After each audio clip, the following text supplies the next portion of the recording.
King79 here, and this is the top 5 Transformers toys 2010.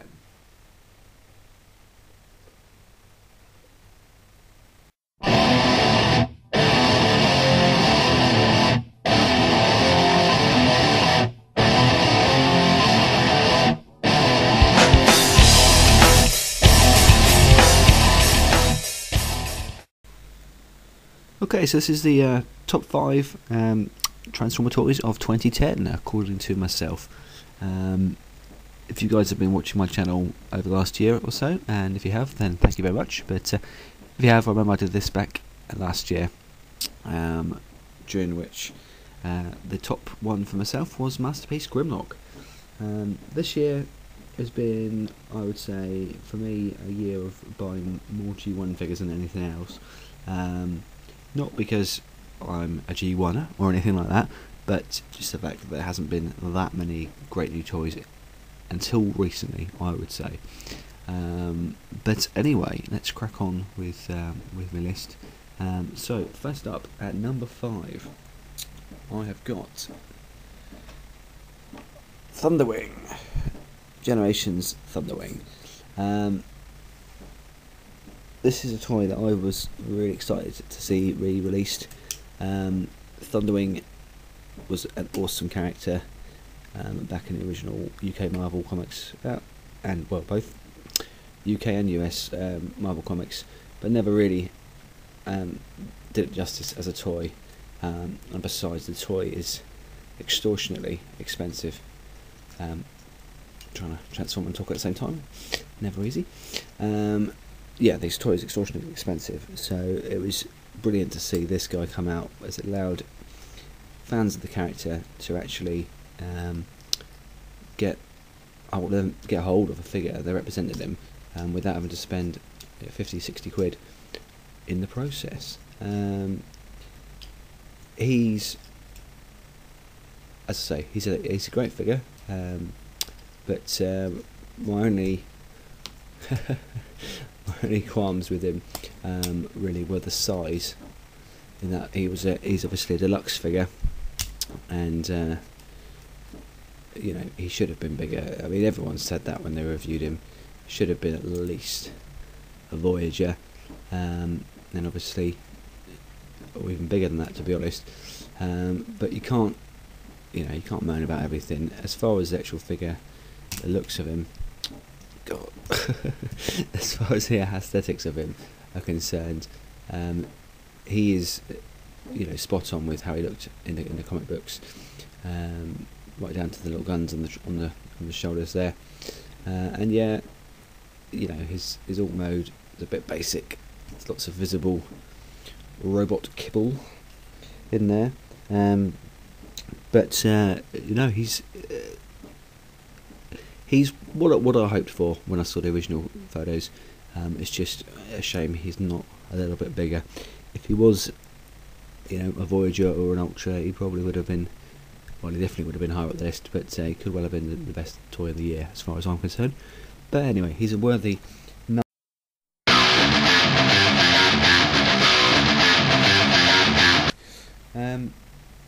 number. Going on to number 4. Number 4 is going to be, it's a bit of a cop out, but it's going to be this Big Mac Daddy.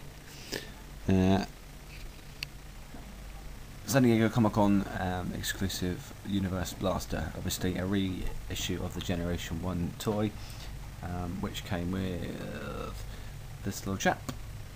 Whoops, it's obviously not going to stand up, but steel jaw as well, and ram horn. Yes, he is a re-release, but he came out this year, so he's going in the list, so nah. Why is he in the list? Well, the fact that this pack came together at a reasonably reasonable price. To get this guy, an old G1 figure, is obviously expensive, and it's nice to get one in mint condition, for only about 40 quid with the three tapes with him. Shame all 4 of his cassettes couldn't have come with him, but beggars can't be choosers. but he's definitely a worthy addition to any Transformers collection, and I will be doing a review of this guy imminently, so I won't spend too much time on him now, but he's my number 4, and I'll just move these guys to the side.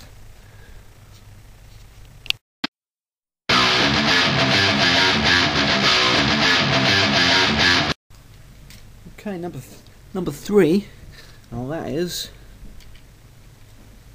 Trax, Reveal the Shield Trax. Just came out in time to make the list.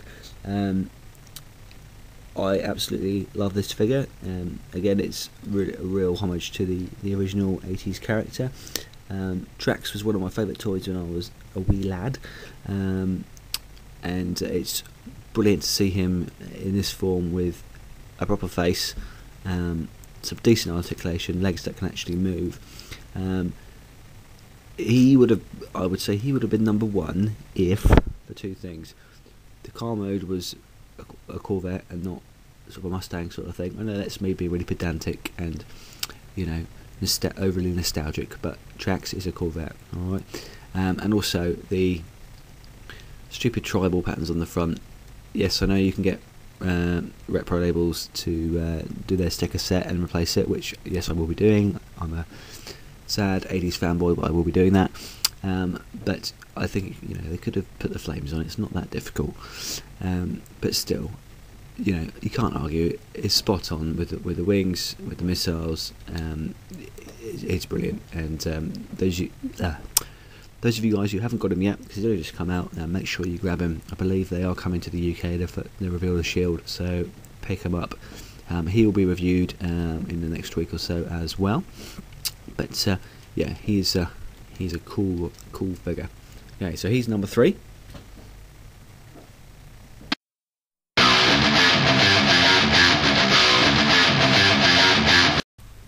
Number 2, a character that you either love or hate, I think. This guy, when he first appeared in the comic books, a lot of eyebrows were raised about him, but I'm a fan of his, and he's had his own comic book series this year. It is, of course, none other than Drift. I think this was a real close battle for me for this and who is going to be number 1. Because this toy, it just has so much play value. In fact, let's just start off with the fact that he looks awesome in robot mode. He's got a huge sword. He's got 2 other swords as well, which you can conceal away.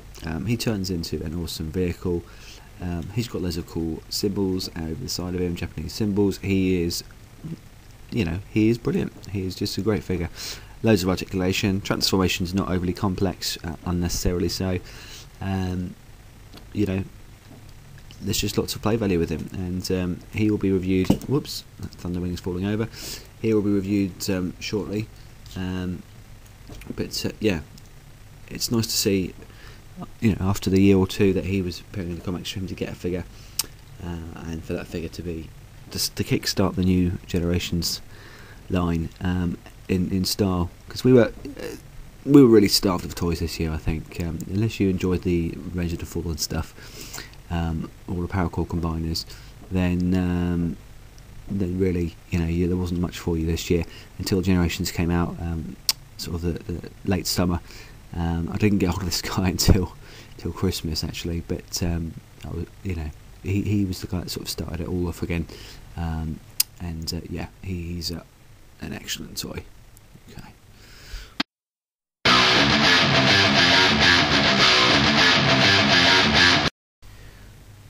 Okay, and finally, number 1, my toy of 2010 is, drumroll please.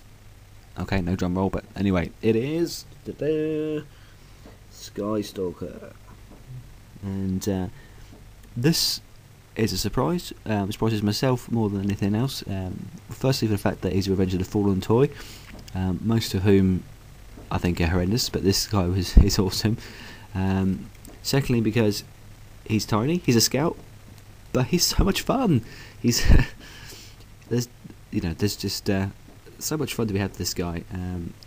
First of the fact that he's got the most amazing triple changing mode ever. Oops, and his leg's fallen off. You see, he doesn't even care. He knows he's going to be on video, but he doesn't care. Okay, so you know he's got. Oops, there it goes again.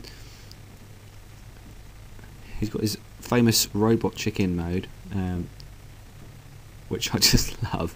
It's so ridiculous. It's supposed to be a girt walk kind of, or gird walk, or whatever you call it, mode, but you know, it's more of a chicken. You know, a robot chicken transformer. How good is that? Robot mode as well is awesome. He's just got so much character to him, and he had to be my number one.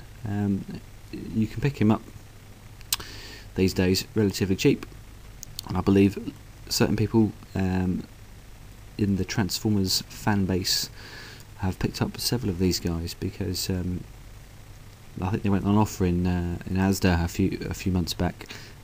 So people have got sort of a dozen of these guys. I've only got the one, but you know, he's brilliant. He's got his 2 axes as well. But it was nice just to have a character that had so much playability. I ended up playing with this guy like for the whole duration of the film I was watching. I can't remember what the film was now. That's how little I was paying attention. You know, it really reminded me of being a kid again, just mucking about and playing with a toy endlessly, rather than just sitting on a shelf like obviously a lot of my G1 figures do. But yeah, Sky Stalker is awesome. But you know, there's a few other toys that could have made the list. Warbot Defender, the Fans Project toy, he would have quite easily have got into top 5, were it not for the fact he's very expensive for what he is. He's only a deluxe figure. He's also very, very fragile. I've heard of people where his waist is snapped. Because of that, he becomes less of a toy to me, I think, when he's that fragile. And he's probably the only Fans Project figure that I'll get, just because of the price. It's really not worth it, in my opinion.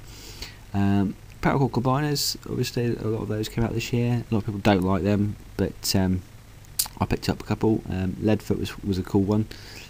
They had a lot of playability, a lot of fun, but you know, not quite good enough to meet these guys. I would say that Reveal the Shield Jazz would have definitely been in this list if I'd have actually got him in time, but unfortunately he didn't turn up in time for me to get hold of him and put him in the list, so he's not in the list. And obviously Masterpiece Screenbook, Toys R Us version, came out this year as well, but Masterpiece Screenbook really came out last year, the Takara one, so he can't really be in this list either. Other notable mentions, you could put the Seacon Piranacon reissue in here. He would, as a figure, definitely be worth putting in this list, but he's not one that I own because I've got the original one. But yeah, so it was a great end to the year, and I think next year is going to be much, much better when you've got all the Reveal the Shield figures coming out. Almost all of them look great. Several more Generations figures coming out, or the tail end of them rather. We've got new movie figures coming. Some of them might be good. At the moment, I doubt it, but we shall see. But yeah, anyway, thanks to everyone who's checked out my channel this year, and especially those who've subbed recently. Well, to everyone really. People who've been following me for a while. But that's it for me, and I shall see you guys real soon with a load more reviews. Take it easy, and see you later. Bye.